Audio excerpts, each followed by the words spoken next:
আজকে কিন্তু আর ঝুল বারান্দার থেকে বাইরের দৃশ্যটা দেখালাম না। চলো, বুঝতেই তো পারছো আমি কোথায় যাচ্ছি, ছাদে যাচ্ছি। সেখান থেকে তোমাদের সকালটা দেখাবো। আর হ্যাঁ, হাতে দেখতে পাচ্ছ মুড়ির কৌটো সিঁড়ির ধাপে রেখে দেওয়া ছিল। তা আসছি যখন মুড়ির কৌটোটা দেখে আমার মনে পড়লো যে পাখিগুলোকে একটু মুড়ি দিই। পাখি আছে, কাক আছে, আর জলের যেটার মধ্যে পাত্র সেটা উল্টিয়েছিল। দেখো আকাশটা দেখো, সকাল সকাল ছাদে আসলাম তোমাদের এই প্রাকৃতিক সৌন্দর্য সাথে সুন্দর আকাশ, ঝলমলে রোদ, সমস্ত কিছু শেয়ার করলাম। গুড মর্নিং বন্ধুরা, নতুন একটা দিন আর নতুন একটা সকাল, আর তার সাথে আমার নতুন একটা ব্লগ। আর এই নতুন ব্লগটা শুরু করলাম আজকে ছাদ থেকে। এখন বাজে সকাল 7:30। তা জানো গাছগুলোর কি অবস্থা। ঘুম থেকে উঠেই আমি ভাবলাম যে না, আগে যাই, ছাদে যাই। উঠেছি অনেকক্ষণ আগে, আবার একটু মোবাইল নিয়ে নাড়াচাড়া, মোবাইলের একটু কাজ থাকে না, রাতে তো সব শেষ করতে পারি না, ফিনিশিং করতে পারি না, মোবাইল নিয়ে নাড়াচাড়া করতে করতে বললাম না না না যাই, গাছে জল দিয়ে আসি, তারপর গিয়ে কাজে হাত দেবো। বাসি ঘরটাও ঝাড় দিইনি, চলে এসেছি। 7:30 বাজে না, 7:15 হবে। আমি গিয়ে ঝাড় দেবো। তা চলো ভিডিও শুরু করে দিলাম। তোমরা সারাটা দিন সাথে থাকো। আর তোমরা যেখান থেকেই যারাই আমার ভিডিওটা দেখছো, তোমাদের সবাইকে জানাই আমার তরফ থেকে প্রচুর প্রচুর ভালোবাসা। এই গাছটায়ও জল দিতে হবে। কাককে একটু মুড়ি দিয়ে নিলাম, আর একটা ড্রাম নিয়ে এসেছি, এটার মধ্যে ভরে ভরে একটু জল দিয়ে দিই।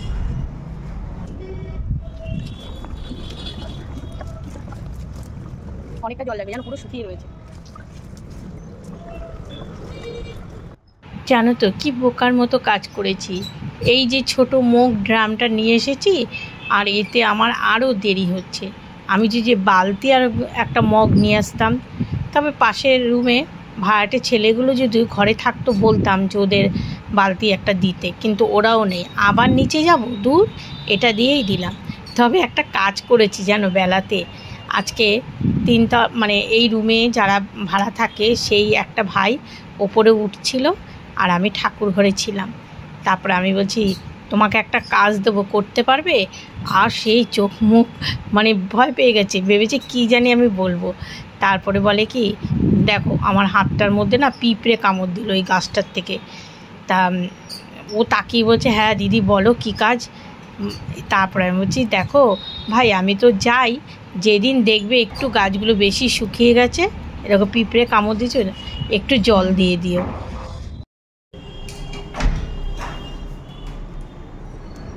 ওপর থেকে নামতে দেরি হয়ে গেল।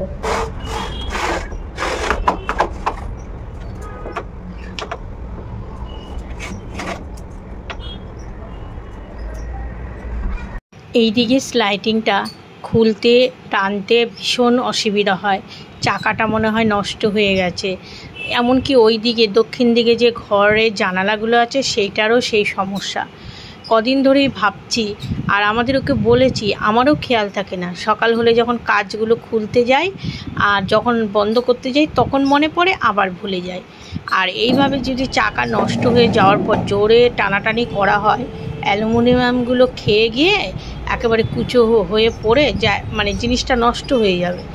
তা ভাবছি আজকে মনে করেই বলবো যে, মানে রাত্রে যখন এডিট করছি তখনও মানে মনে নেই যে ওকে বলতে হবে এই কথাটা, যে স্লাইডিংয়ে চাকাগুলো লাগাতে হবে।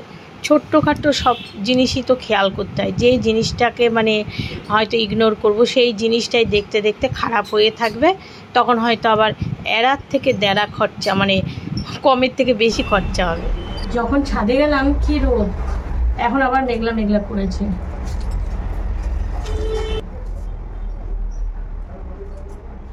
এই পুঁইশাকটা কালকে আমাদের ওর চোখে পড়েছে, আর আমাকে বলছে কি রীতা তোমার একবেলার হয়ে যাবে। আমি বললাম কী হয়ে যাবে আমার একবেলা? বলে এই যে যা পুঁইশাকটা হয়েছে। আমি বলি কি না গো, এ বলো না, এটা যাতে একটু বড় হয়, এত শখ করে লাগিয়েছি, দিদি দিয়ে গেছিলো।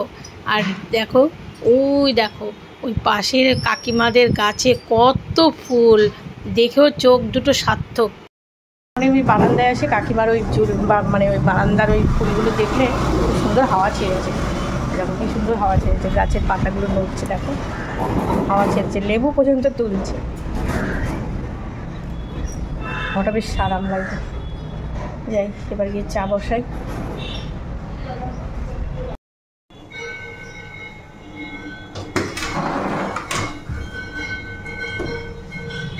আমাদের পাশের বাড়ির ওই যাটা ওর খুব তাড়াতাড়ি পুজো দেওয়া হয়ে যায়, মানে 12টা 12:30টার মতো ওর সমস্ত কিছু হয়ে যায়। ওর 2 ছেলে কাজে যায়, রান্না বান্না করে টিফিন করে দেয়, কিন্তু আমার তো সারতেই সময় চলে যায়। চা করে ঢেকে রাখলাম। এই যে 2টো গাড়ি চলে এসেছে, এদের আবার কি কি লাগবে দিতে গেল নিচে। বললো এখন আর উপরে উঠে আসবো না, ফাঁকা হলে চা দোকানে দিয়ে আসবো। ওই ফাঁকা হলে গিয়ে দোকানে চা দিয়ে আসবো, আর আমি ঘরে খেয়ে নেবো। কী করবো, কাস্টমার চলে এসেছে। ছেলে উঠে গেছে, ছেলে মোবাইলে কাজ করছে ঘরে, যাবে আর একটু পর দোকানে। যাই মায়ের চাটা নিচে দিয়ে আসি।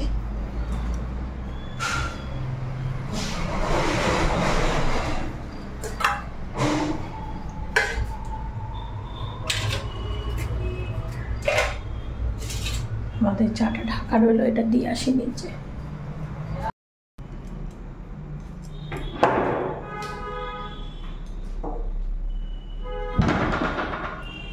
Mithu, good morning.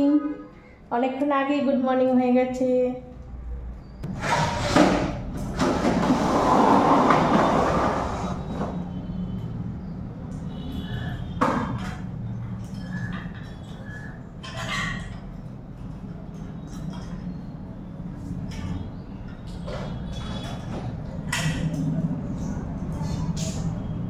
তাড়াতাড়ি আসো জায়গায়। এই যে বিস্কুট চলে আসো, খেয়ে নাও, তারপরে একেবারে এখানেই ধোয়াবো। ওই জন্য এই বক্স জানলা ঢুকতে খাবে। এখন খাও, তোমার খাওয়া দেখতে চাইছে যে মিঠু কীরকম খায়। খাও সোনা, চলে যাবো। টাটা।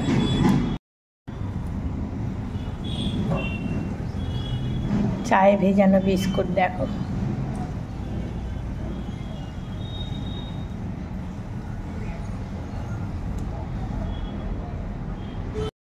দোকান ফাঁকা হতেই ও ওপরে উঠে আসলো চা খাবে বলে। আমাকে বললো আবার তুমি নিচে নিয়ে চা যাবে, ওই জন্য আমি ওপরে চলে এসেছি। চা করেছি 1 ঘন্টা। নিয়ে যাও না, কি অবস্থা। এই যে চা নিয়ে চলে গেল। প্রথমে চা করেছি প্রায় 1.25 ঘন্টা, চা রেখে দিয়েছি ঢাকা দিয়ে, মাল দিয়েছে। এখন চা খেতে বসেছে। আসলে ছেলে আবার এই যে মানে তাড়াতাড়ি করে দোকানে যাওয়ার আগে যাচ্ছে ওই মোবাইলে কাজ শুরু করে, তো মোবাইল থেকে শুরু করতে আস্তে আস্তে করে তারপর তো দোকানের দিকে যায়। একটা ব্যাপার থাকে না, সকালবেলা উঠে ও তার তড়িঘড়ি করে দোকানে যেত না, ও মার্কেট দেখা শুরু করতে ওর দোকানে ঢুকতে এখন 9:30 বেজে যায়। যার জন্য ছেলে উঠে গেছে, ওই যে মোবাইলে কাজ করছে। জানো তো, এই কিন্তু মনস্তব ছিল না যে আজকে ঘরের ঝুলটা ঝাড়বো, তাহলে তো সকালে একটু কাজটা শুরু করতাম। কিন্তু চা খেয়ে আমাদের ও নিচে যেই গেল, আমি দেখলাম আজকে শুক্রবার, দিনটাও ভালো, আর ভাদ্র মাসে তো বেশি দিন নেই। আমাদের আবার এই বাড়ির নিয়ম হচ্ছে ভাদ্র মাসে একটু ঝুল ঝাড়তে হয়। কেউ আবার হেসো না যে ঝুল ঝাড়তে আবার নিয়ম লাগে। এখন তো 12 মাসই মোটামুটি প্রত্যেক মাসেই 2-3 বার করে একটু ঝুল পরিষ্কার করা হয়, কিন্তু ভাদ্র মাস আর চৈত্র মাস এই 2 মাস একটু যেটা আর কি হয়, ওই কয়েকটা নিয়ম থাকে না। তাই দেখো ঝুল ঝাড়তে গিয়ে নাক ঘষা শুরু করে দিয়েছি। খুঁজেও পাচ্ছি না, কি অবস্থা, নাক ফাঁক ডলছি। শুক্রবার আছে, একটু সব জায়গায় একটু বেশি সেরকম ধুলো পড়ে, মানে ঝুল পড়েনি, তাও দেখতে মাস শেষ হতে যায়। ভাদ্র মাস একটু আমাদের এই বাড়িতে ভাদ্র মাসে ঝুল ঝাড়ে, আর আমার বাপের বাড়িতে আশ্বিন মাস। চলো আর করবো না, বাইরে আবার মেঘলা করেছে। বাবা আগে যখন আমাদের কাঠের উনুনে রান্না করা হতো আর বেড়ার ঘর ছিল, কি পরিমাণে একেবারে ঝুলঝাড়ুটা একেবারে লেগে কালচিটে হয়ে যেত। আর এখন তো আর সেই কাঠের উনুন নেই, তাও পেছন দিকে শাশুড়ি মা একটা উনুন রেখে দিয়েছে। তোমাদের মাঝে মধ্যে গ্যারেজের দিকে নিয়ে গেলে তো দেখাই কয়েকটা ওই যে মানে তোমার ডাল ফাল ভাঙা, তারপরে কতগুলো কাঠ রেখে দিয়েছে ওই শীতকালে একটু গরম জল করতে। এছাড়াও একটু গরম জল করে, কোনো সময় মাঝে মধ্যে কচুর শাক ঠাক আনলে ওখানে সেদ্ধ করে নেয় পেছন দিকে। তা সেরকম ঝুল এখন ওই যে রাস্তার ধুলোতেই যে যতটুকু ঝুল পড়ে। আর এই জায়গাটা খুব সাবধানে আমাকে পরিষ্কার করতে হয়, কেননা ওয়াইফাই কানেকশন তো, তার যদি খুলে যায় ছেলের চিৎকার শুরু হয়ে যাবে। আর বারান্দায় চলে এসেছি, কর্তামশাই কী নিতে ঢুকেছে, উনি আবার সাজেশন দিয়ে গেল, ওই দেখো না সাজেশন দিচ্ছে কি, এই যে এই জায়গাগুলো একটু ঘষে ঘষে পরিষ্কার করো। ব্যাস, আমিও দেখো না একটু কাজ করবো যখন, একটু মাঝে মধ্যে একটু পোজ দিচ্ছি মোবাইলের সামনে, হাসি খুশি নিয়ে কাজ করলে দেবে কাজ করতে বেশ ভালো লাগে। ওই দেখো কি পোজ দিলাম এক একটা, তারপরে কাজ করতে শুরু করে দিলাম। আমাদের সাজেশন তো সবাই দিতে পারে, করতে তো হবে।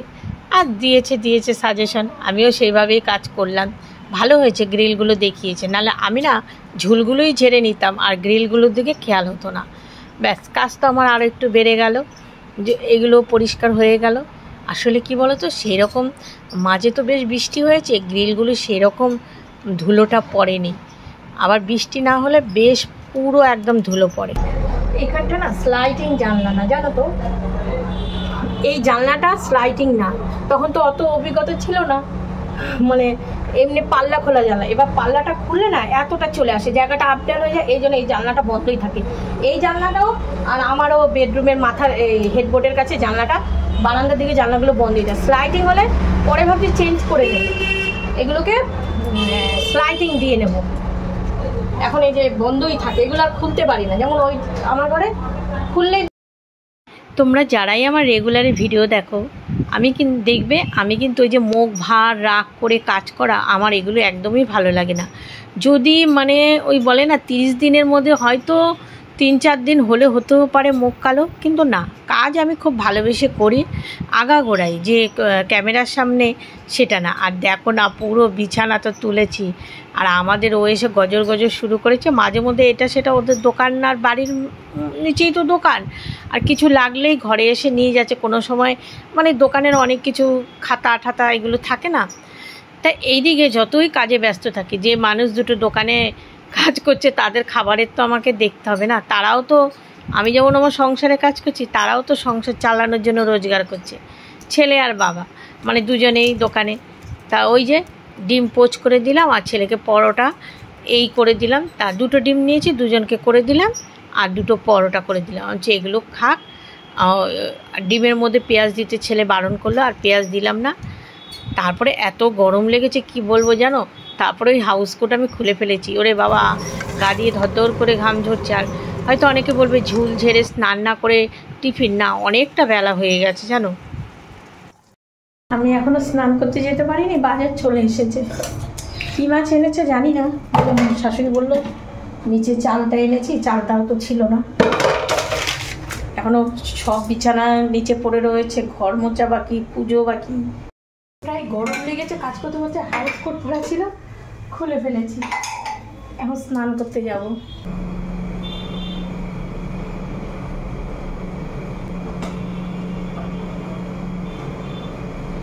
স্নান করে বেরোতেই মা ফোন করেছে, আর জামাগুলো এইভাবে দিয়ে চলে গেছে। যেদিন দেরি হয়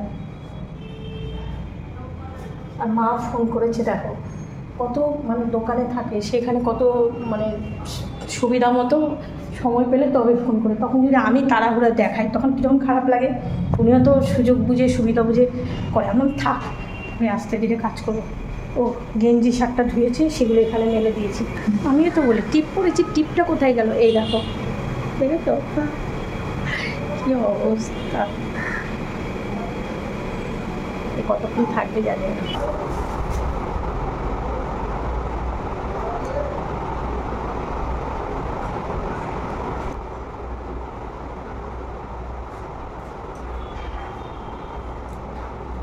তাড়াহুড়া করছি ঠিকই, কিন্তু যে মাছ এনেছে শর্টকাটেই রান্না হয়ে যাবে। ইলিশ মাছ এনেছে।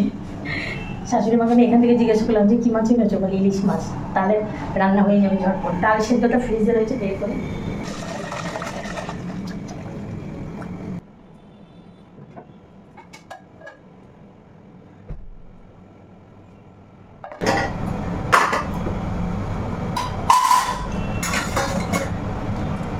ডালের জন্য চালটাও নিয়ে এসেছে, আর টমেটো নিয়ে এসেছে। চালটা তো পাটে পাটে খুলতে হবে। আর হ্যাঁ, এই দেখো ইলিশ মাছ, তাই ইলিশ মাছ এতগুলো লাগবে না, কেননা মায়েরা খাবে না। মা বাবা এদের জন্য এনেছে প্যাকাল মাছ, যেটা নাকি আমি খাই না, আমাদের ও খায়, তা মা রান্না করে দেবে ছেলেকে। এবার এই যে ইলিশ মাছ তা কয়েকটা রেখে দিই, কালকে আবার শনিবার আর একবেলা মাছ খাওয়া হবে, তা দেখি কয়েক পিস রেখেই দেবো। মাথা টাথাগুলো আর কিছু করবো না। আর সেদিন এক দিদিভাই আমি দই দিয়ে ইলিশ মাছ করে আমার কাছে রেসিপিটা জানতে চেয়েছে। ও কোনো বেশি মানে সে ভাইকে পার্সোনাল হোয়াটসঅ্যাপে করেছি মেসেজ, তা তোমাদেরও বলে দিই, দই দিয়ে করলে না ওই একটু জিরের গুঁড়ো বা জিরে মানে গুঁড়ো, তারপরে কাঁচা লঙ্কা আর হচ্ছে দই, সমস্ত কিছু সর্ষের তেল দিয়ে ম্যারিনেট করে একেবারে কড়াইয়ের মধ্যে সুন্দর সাজিয়ে দিতে পারবে, যারা সর্ষে বাটা খায় না। আর যারা খায় তাদের কিন্তু সর্ষে বাটা ছাড়া একদম, যেমন আমার ভাইয়ের ছেলেটা, ওরে বাবা, ও সর্ষে বাটা খুব ভালো খায়। তার মধ্যে যখনই সর্ষে বাটা করবে পোস্ত, সর্ষে আর জিরে দিয়ে নেবে, তাহলে আরও টেস্ট হবে। ঠিক আছে, অনেকেই জানে এইসব রান্না, শুধু শুধু বলা, কিন্তু আমার রান্নাটাকে তোমরা পছন্দ করো বলেই তোমাদের বললাম। ঠিক আছে, দোকানে যে সর্ষে গুঁড়ো পাউডার পাওয়া যায় সেটা, আর একটু দই, সর্ষে গুঁড়ো পাউডারটাকে নুন, গরম জল আর হলুদ দিয়ে ভিজিয়ে রেখেছিলাম। এদিকে যে ভাত হচ্ছে, জল কম হলো নাকি, যাই হোক ভাত হচ্ছে। আর এই যে পেটে তো কিছু দিতে হবে, এটা একটু নুন, চিড়ে আর টক দই, এটা খাবো, খেয়ে মাছটা বসিয়ে ডালটা করবো। ভাতটা হয়ে গেছে, আর ইঞ্জিন মানে পেট ইঞ্জিনে তেল দিলে যেমন ভনভন করে দৌড়ায়, সেরকম পেটে খাবার দিয়ে নিয়েছি। এবার বাদ বাকি কাজগুলো ঝটপট সেরে নেব। খুব অল্প পরিমাণে সর্ষে গুঁড়ো দিয়েছি, তার মধ্যে জিরের গুঁড়ো দিয়েছি, আর যেহেতু কাঁচা লঙ্কাটা পেস্ট করার সময় পাইনি বলে একটু লঙ্কার গুঁড়ো দিয়েছি, কাঁচা সর্ষের তেল দিয়েছি। আর আজকে এইটা দিয়েই ইলিশ মাছটা মাইক্রোওভেনে দেবো। সেদিন তো শুধু দই দিয়ে করেছি, দই জিরে বাটা দিয়েও করা যায়। এইভাবে ইলিশ মাছটাকে ভালো করে ম্যারিনেট করে নেব। তারপরে খুব একটা ঝোল দেবো না, গা মাখা, তার মধ্যে গোটা একটু লঙ্কা দিয়ে দেবো, ঝালটা মানে লাগলে তোমার লঙ্কা ভেঙেও খাওয়া যায়। আর এটা কাঁচা লঙ্কা দিলেও কিন্তু কালারটা দারুণ লাগে। আমি সামান্য একটু লঙ্কার গুঁড়ো দিয়েছি। আর এই দেখো, এইবার এটাকে মাইক্রোওভেনে দিয়ে দেবো। কতগুলো উচ্ছে ফ্রিজে পচে যাচ্ছিলো, উচ্ছে, টমেটো, আলু, লঙ্কা একসাথে প্রেশার কুকারে সেদ্ধ করে নিলাম। ওটা একটু ঘি দিয়ে মেখে নিলে খেতে ভালো লাগবে। আর এদিকে ডাল বসিয়ে দিয়েছি, এই যে চালটাও কেটে নিয়েছি। টমেটো, আলু সব সেদ্ধ হয়ে গেছে, ঠান্ডা হোক তারপর মাখবো। আর এই যে মাইক্রোওভেনে মাছটা দাঁড়াও দেখাচ্ছি, একটু তেল দিয়ে দিই, কাঁচা সর্ষের তেল দিতে হবে, দিয়ে আবার ঢাকা দিয়ে রেখে দেবো, তাহলে ঝাঁঝটা ভালো হবে।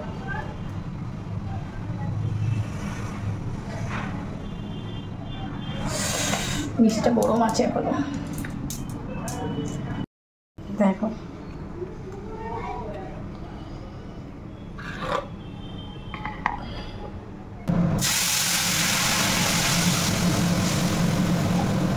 আমাদের বাড়ির রোজ এটা হবে ডাল।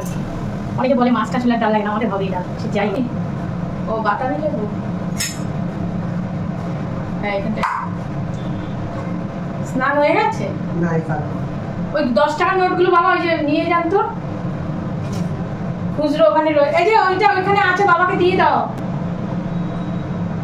টিভির টেবিলের নিচে। বাবা এসেছিল, যে এগুলো কেটেছে দিয়ে গেল। এই যে ওই যে বাতাবি লেবু, এই বাতাবি লেবু কত খেয়েছো? হ্যাঁ বাবা, এই পাওয়া যেত না। কি মাছ জানি ছিল তখন, চৈত্রী মাছ ছিল। এ যখন পুরো দমে জন্ডিস, পুরো একদম খিজে, ওই দিন আর মনে করতে চাই না। 2015-তে যখন জন্ডিসটা হয়েছে, তখন একেবারে বাতাবি লেবু পাওয়া যায় না। সেই শাশুড়ি স্টোরেজ থেকে এইটুকু একটু মুসাম্বির মতো মানে বাতাবি লেবুগুলো আনতে, এইটুকু সেইটাকে ছাড়িয়ে ওকে খাওয়ানো হতো। এক এক দিনে 3-4টে করে খাওয়ার কথা ছিল। ডাবের কাদি, ওফ যা অবস্থা হয়েছিল। শুধু একমাত্র বলতে নেই, ডাক্তারটার নাম এখনও আমি বলি, মেডিকেল হসপিটালে পিকে শেট্টি, হেভি ভালো লিভারের ডাক্তার। যে ডাক্তারের কথা বললাম না তোমাদের, ধনন্তরী মানে ভগবানের মতো। মানে মেডিকেল হসপিটালে তোমার লিভার, তারপরে পেটের কোনো অসুবিধা হলে ওই ডাক্তার পিকে শেট্টি, উনি আমার ছেলে, আমাদের ওকে মানে কি বলবো, আমাদের ও তো মানে তোমার বমিটিং করতো, সেটা পর্যন্ত হলুদ হয়ে গেছিলো। তবে একটা কথা সবসময় মাথায় রাখতে হয় যে মানে জন্ডিস হলে এমনি যাই টুকটাক করুক, তার সাথে ডাক্তারটাও দেখাতে হয়, দুটোই দেখাতে হয়। আমাদের ওকে তো দুটো একেবারে সমানে, এদিকে টুকটাক মানে যে ঝাড়ফুঁক, তারপরে অনেক কিছু থাকে না, সেগুলোও করেছি, প্লাস ডাক্তারও দেখিয়েছি।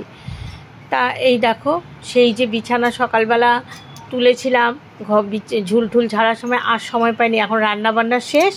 এখন এই যে আমাদের বললাম না, শাশুড়ি এই যে প্যাকাল মাছ এনেছে, এই যে রান্না করে ওনার ছেলেকে দিল। এই মাছ তো এরকমই কষা কষা করে রান্না করতে হয়, তবে না পেঁয়াজ রসুন ছাড়া, কিন্তু পেঁয়াজ রসুন দেয়নি। আমার বাবু সোনাকে ভাত দেবো।